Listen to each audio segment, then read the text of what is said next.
Inequality is the biggest threat to our economy. I want to talk to you today about an issue that is the biggest threat to our economy and a problem that affects all of you and all your members.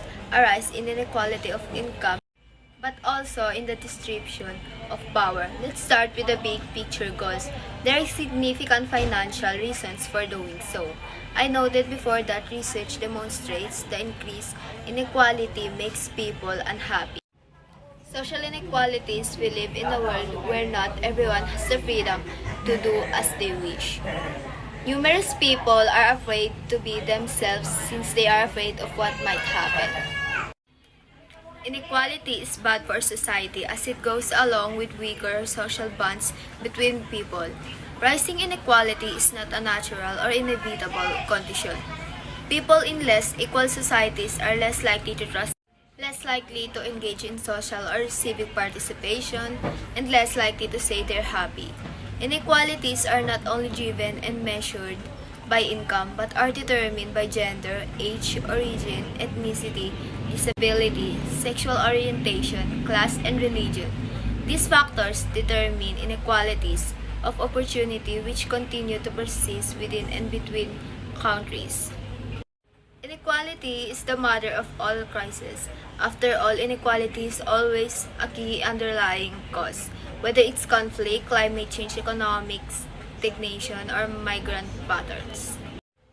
When resources in a society are dispersed unequally, often through allocation norms, particular patterns emerge along lines of socially defined categories of people. Power, religion, kinship, prestige, ethnicity, age, sexual orientation, and class all play a role in determining access to social goods in society. In most cases, social inequality refers to a lack of equality of outcome. But it can also refer to a lack of equality of access to opportunity. Public access to voting rights, freedom of speech and assembly, the extent of property rights, and access to education, healthcare, quality housing, traveling, transportation, vacationing, as well as other social goods and services are all examples of social inequality. Aside from that, it can be seen in the quality of family and community life, occupation, job satisfaction, and financing. If these economic divisions harden, they can lead to social inequality. Of social inequality, the way people behave socially through racist and sexist practices and other forms of discrimination tend to trickle down and affect the opportunities and wealth individuals can generate for themselves. Property crime and violence, particularly the case homicide, are more prevalent in society in more progressive societies. Living in an unequal society causes stress and status anxiety, which may damage your health. In more equal societies, people live longer, are less likely to be mentally ill. Low level of education and skill because limit people's ability to access decent jobs to develop themselves and participate fully in society. Inequality increases the social distance between you and other members of your society, which makes you believe that they are different from you. This makes you less likely to trust them and to build relationship with them.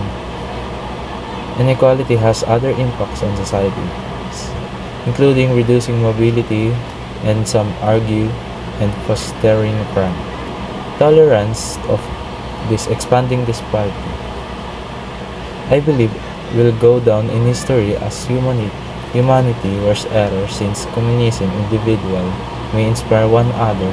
The policy of communism was that people could be made equal and that a system as complicated as the economy could be planned. They may, however, disappoint, discourage, and upset one another. Even in our rich region of the globe, extreme inequality has this effect. It rips society apart from the inside out. It deprives individuals of respectable work and money. It also deprives them of their feeling of self-worth and purpose.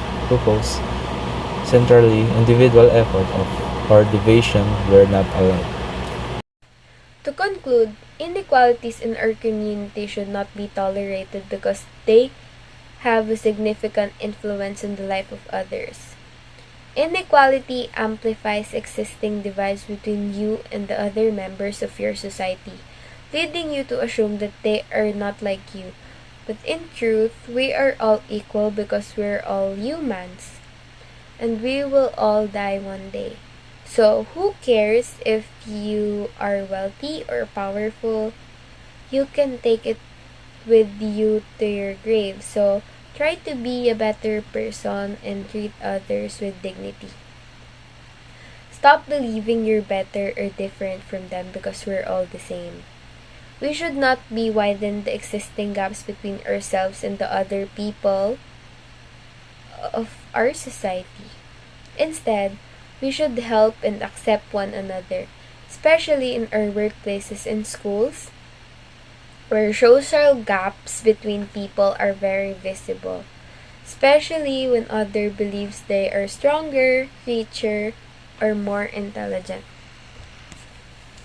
These inequalities are the result of bad behavior or being boastful because they're always thinking that they are different from others and they are powerful, which makes other people sad, depressed, anxious, and unable to socialize with others because they believe that they don't belong in our society because of their social status or their appearance.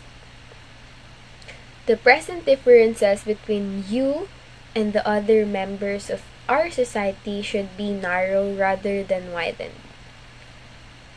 We should respect one another rather than gloat about our talents, fortune, and so on. And we should cease discriminating against others. Inequalities are also a major concern when it comes to crimes and other incidents in our society. We must put a stop to this and follow the regulations.